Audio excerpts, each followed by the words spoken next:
further, welcome to NTV English News Bulletin. I am Bhavana Kisi. In the beginning, we have the headlines.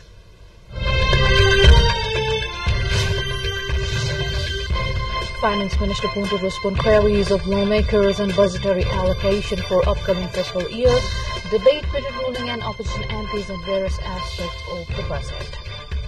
World Environment Day being observed today, President called on all to contribute for mitigating climate change impacts. Indian Prime Minister Modi wins third consecutive term in much tighter general election than anticipated. BJP, however, loses majority. India bloc makes big gains.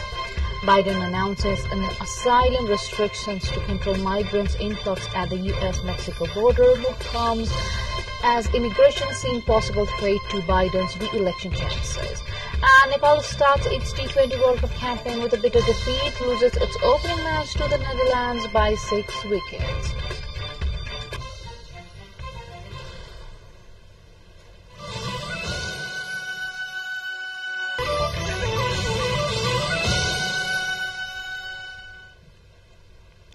Welcome back. You are with the NTV English News Bulletin. Now we have the news in details. Deliberations on the budgetary allocation of the upcoming fiscal year has continued today as well at the House of Representatives. The Minister of Finance, Barshman Poon, meanwhile, is responding to the queries raised by the MPs and government's budgetary allocation for the upcoming fiscal year at the meeting of the House of Representatives today. After concluding the general deliberation of the estimates of income and expenditure, Finance Minister Poon will furnish their queries on various aspects of the budget. Likewise, the notice of dissent filed by MP Prem Suwal on the motion seeking permission to introduce the Appropriation Bill 2081 will be tabled for decision. Also today, Finance Minister Poon will seek to introduce various bills including the Appropriation Bill 2081, Bill to raise the National 2081, a proposal seeking permission to introduce the Customs Tariff Bill 2081. Lawmakers from both ruling and opposition parties voiced their concerns on budget for upcoming fiscal year in the House of Representatives in the 3 days of parliamentary deliberations. Some lawmakers, especially from the ruling coalition, welcomed the budgetary allocation and introduction of reform programs, while MPs from the opposition parties criticized the budget as being too unrealistic. Majority of voices were raised for its tax system, stating that it failed to address tax evasion and create an environment for taxpayers. Chief Minister of Madhya Province, Sarosh Kumar Yadav, is taking a vote of confidence from the provincial parliament for the 5th time today.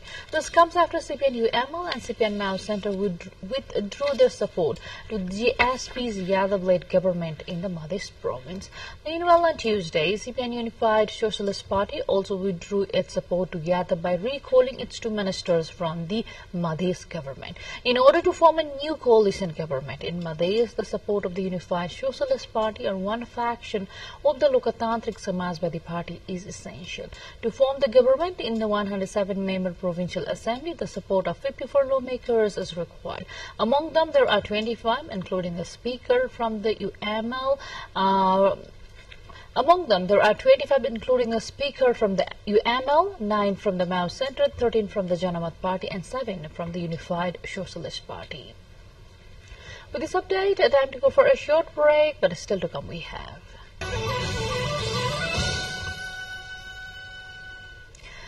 Welcome back. You are with the NTV English News Bulletin. Now we have more news from the home front. Today marks the World Environment Day. The day is celebrated on June 5 every year since 1974 at the call of the United Nations Environment Programme. The theme of Environment Day 2020-24 is land restoration, desertification and drought resilience. According to UN Convention to combat desertification, up to 40% of the planet's land is degraded, directly affecting half of world's population. The number and duration of droughts has increased by 29% since 2000.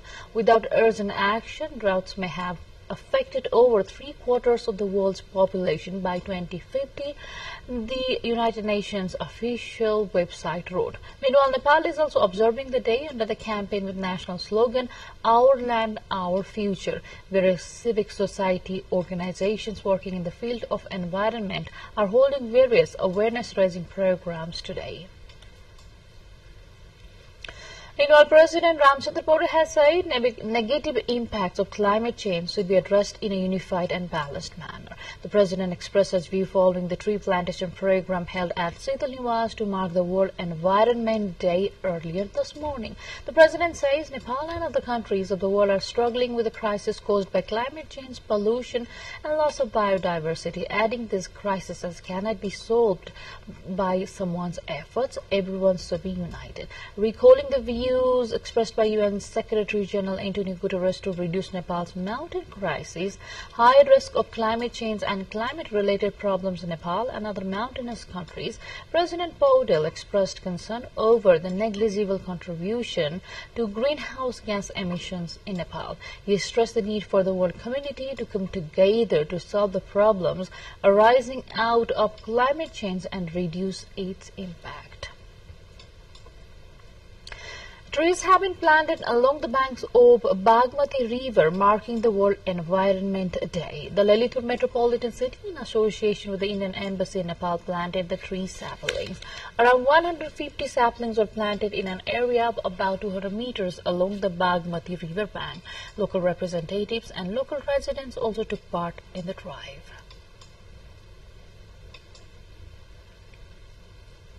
To updates from the international front, but before that, let's have the highlights first.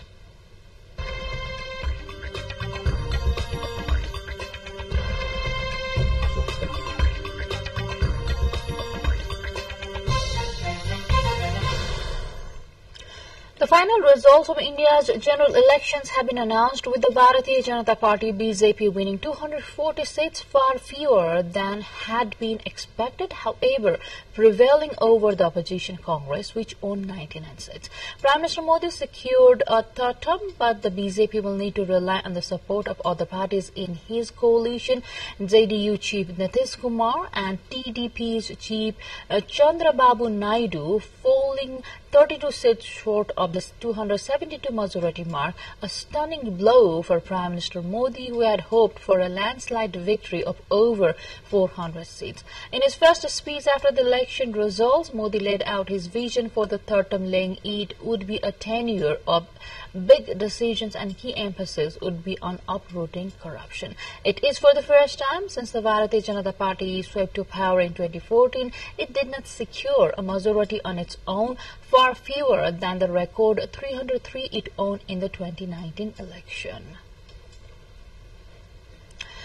U.S. President Joe Biden has issued sweeping new executive actions aimed at curbing record migrant arrivals at the U.S.-Mexico border that have left him politically vulnerable in an election year. Under the new actions, officials can quickly remove migrants entering the U.S. without processing their asylum records. That will happen once a daily threshold is met and the border is overwhelmed, the White House had said. The U.S. also unveiled new actions aimed at speeding up cases and easing pressure on overburdened U.S. immigration courts. British Prime Minister Rishi Sunak and opposition Labour Party leader Keir Starmer sparred Tuesday over the tax, the cost of living and the country's creaking health system in an inconclusive televised debate ahead of July 4, expected to make one of them the country's next leader. Both acknowledged the country's many problems, from fraying public services to a broken immigration system, but neither could say outright when asked where the money would come from to fix them. Polls currently give centre-left Labour a double-digit lead. To win, Starmer must persuade the voters who previously backed the Tories that Labour can be trusted with the UK's economy, borders and security. More updates line up on the other side, but before that, let's have the highlights first.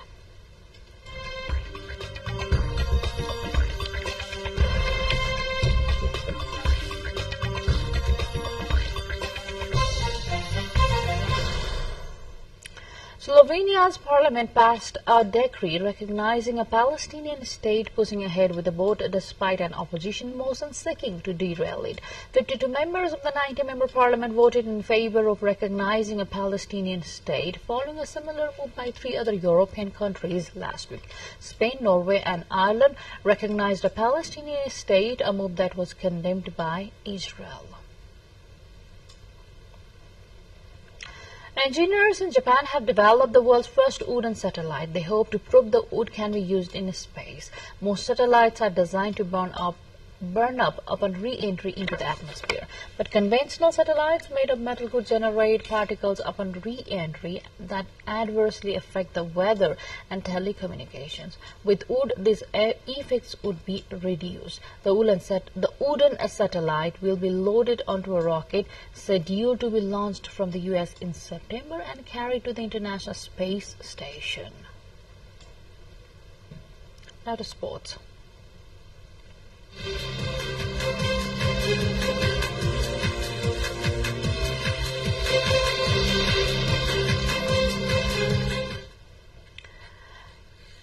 On the sports, we begin with cricket. Nepal made a disastrous start to its 2024 ICC Men's T20 World Cup campaign as it lost its opening match of the Group D to the Netherlands by 6 wickets in Dallas of the United States.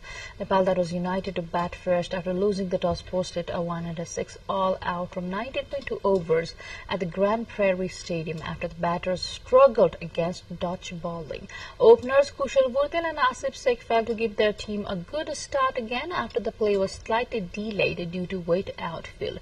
Skipper Rohit Patel was the only one who looked comfortable against the Dutch bowling attack that struck regularly. Nepal, though bowled tightly, however, could not stop O'Dowd to make the Dutch pass the 107-run target with 8 balls to spare.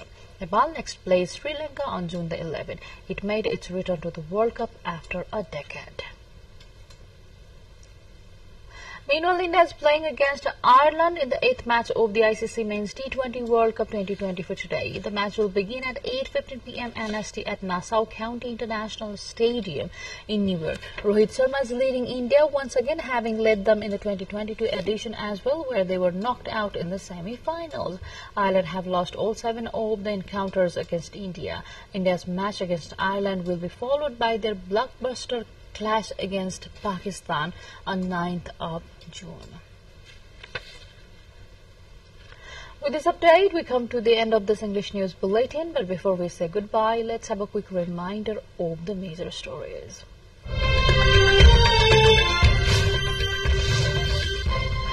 Finance Minister Poon to respond queries of lawmakers on budgetary allocation for upcoming fiscal year, debate between ruling and opposition MPs on various aspects of budget. World Environment Day being observed today, President calls one and all to contribute for mitigating climate change impacts. Indian Prime Minister Modi wins 3rd consecutive term in much tighter general election than anticipated. BJP, however, loses majority. India bloc next big gain. Biden announces asylum restrictions to control migrants' influx at the U.S.-Mexico border. Move comes as immigration seems possible threat to Biden's re-election chances. And Nepal starts its T20 World Cup campaign with a bitter defeat, loses its opening match to the Netherlands by 6 wickets.